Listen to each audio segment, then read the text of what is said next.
by Kataminski. Welcome. The CDC reported babies under 6 months of age should not have fluoride. It causes downfluorosis, which is irreversible. Fluoride is the only substance that can break through the blood-brain barrier.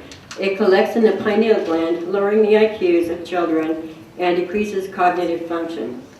The fluoride the county is proposing to contaminate the water with is not the naturally reoccurring fluoride, but a synthetic fluoride that comes off the scrubbers of phosphate fertilizer companies. The type of fluoride also has other contaminants such as aluminum. In 2011, the county was erring on the side of caution by removing it. Now they're throwing caution to the wind. Why? Can Albuquerque afford that kind of liability?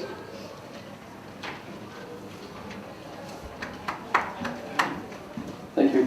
Kataminski, followed by Scott Hill, followed by Stephanie Lopez, followed by Kenneth Ellis. Thank you. Speaking about drinking water. Yes, do I have to drink chlorinated water too? I have also issue. Thank you. And now let me move it on. I believe that City Council received 7 pages from me.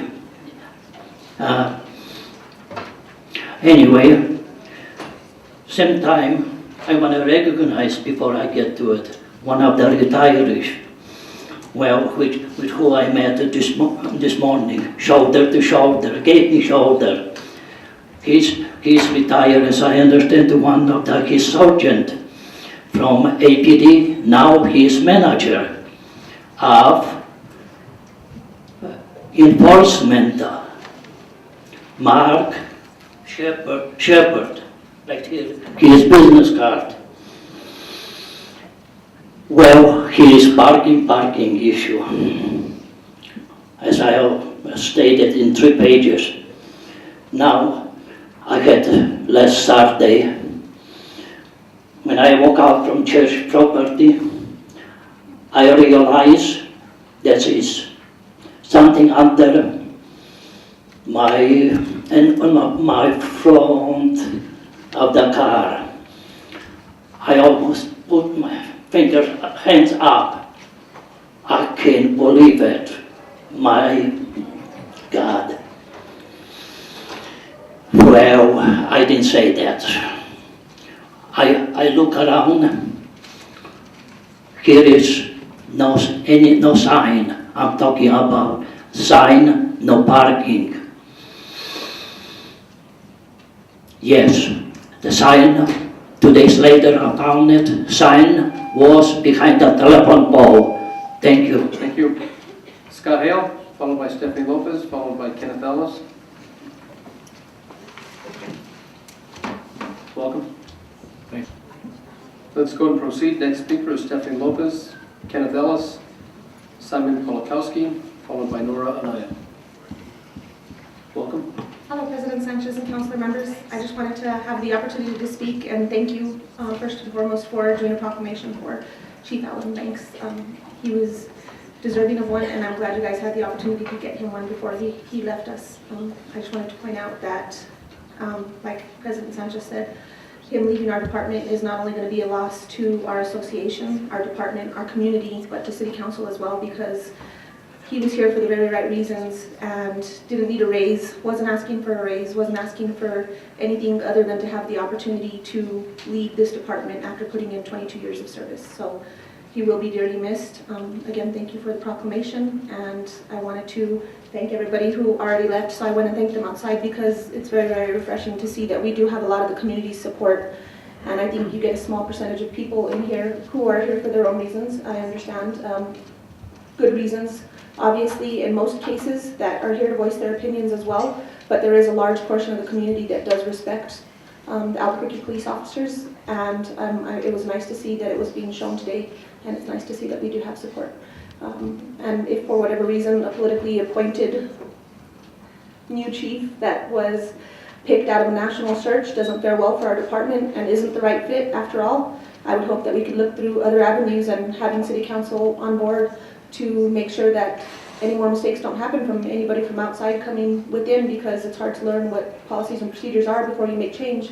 And we have a lot of great leaders within our own department that are capable of doing that job as well. Thank you. Thank you. Kenneth Ellis? Thank you, President and councilors. It's come to my attention that there's folks out there that don't realize the scope of the problem that we have here. It's not just the training in the police department, the Police Oversight Commission, the whole system of accountability and checks and balances is it's not right. Anytime you have an officer that's been proven in a court of law to have violated someone's rights, and then that same system all the way through the grand jury, you know, we're all victims here. The rank and file are victims of their leadership. I mean, the problem is more than just, it starts with the training of the officers, and then it starts with the disposition in the individual officers. And then it goes all the way up through the rank and file, all the way through the brass, all the way up through the administration, all the way to the Attorney General. I mean, I've been through this all the way through the system, and it's all broke. You know, this cops show that's in the news lately. You know, our former mayor ran them off because they were exposing the problems that were within the police department, and they also pulled all the cameras out of the cars because of that exposure.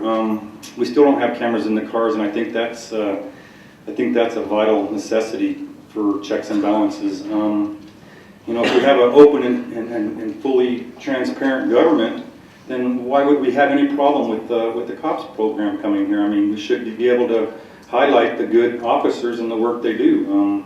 You know, we have this problem here, and we have it all over the country. So, you know, it's a unique opportunity that we have here to set a precedence for the rest of the country. And I really hope you guys take the task force's suggestions seriously, and I really hoping and praying for honest change that will help us all. Thank you for your time. Simon Polakowski, followed by Nora Anaya, and the last speaker under public comments will be Silvio Delangelo. Welcome.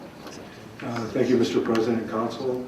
I'd like to commend the staff and librarians and security at the main library. The main library is not just a library, it is also a drop-in center for many people who have no other place to go in Albuquerque. They use the toilets there. Fortunately, they have a place to use toilets. I remember when we used to have toilets downtown on Civic Plaza. We don't. People defecate in the alleys. I work downtown where we throw the garbage out of the building I work in. People defecate around there. We need to do something about, and people have facilities that they don't have to defecate in the streets. Instead of spending money on a new curb and gutter, I recommend public toilets. There is a temporary, I think, toilet behind the library. When they have the growers market, they bring in temporary toilets. Maybe if they could bring temporary toilets downtown. We're not going to alleviate this problem by ignoring it. Many years ago, there was a building across from the library. It was called Sun Country Savings and Loan. It was empty for, I think, between about 15 years, and that was part of that SNL fiasco.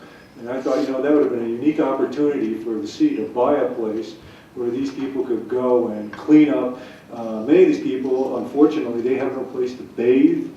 And again, I like the staff down there is doing a tremendous job. Security, they know these people, you know, on first name basis, because these people have nowhere else to go.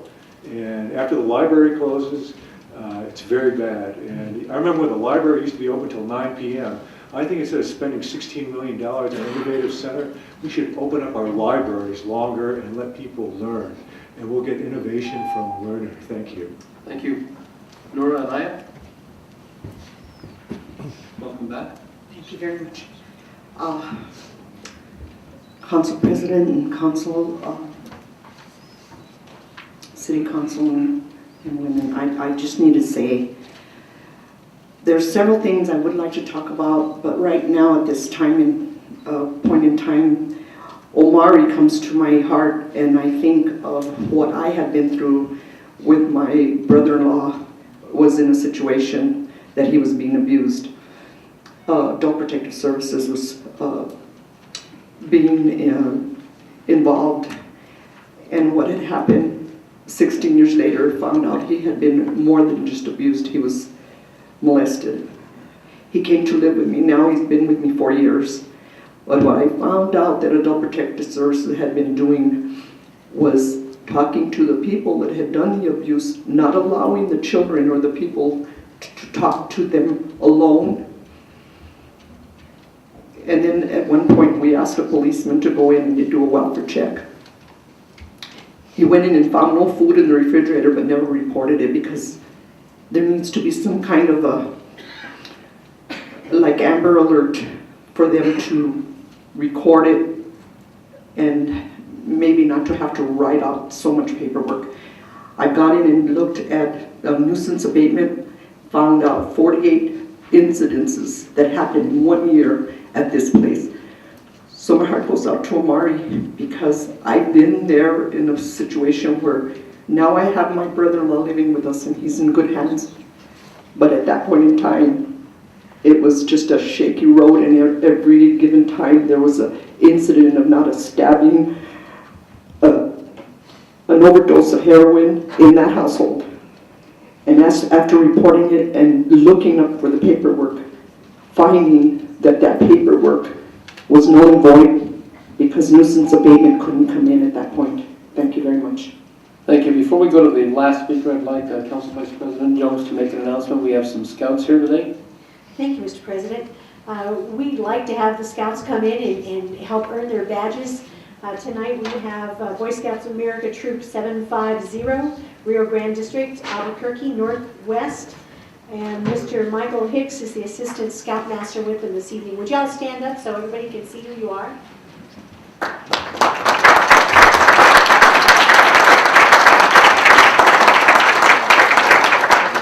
Welcome. Thank you. Thanks for coming tonight. And our next speaker, and our last speaker, under general public comments, is Silvio Delangelo. Welcome. Mr. President, councilors, you have a copy of my talk, including an email, a copy of an associated press release. I won't repeat that, and I won't repeat what was in my emails. You know, people compare this to fascist run the city, and it's been proven over and over again. And we got two disgraceful mayor of minions here, including Perry and Turek over here, that should resign if they had any self-respect. You know, is denial of the First Amendment rights to APD officers and the cops reporters this mayor's idea of a new era of transparency and accountability? You know, why not ask the new Chief Eden and the APO president what she thinks about that denial? Yeah, you made Associated Press news. Yes, we have even more stonewalling at IPRA requests, this time for the resumes of the 43 other qualified applicants to the chief job. Angela Espida from the mayor's office is doing the stonewalling this time.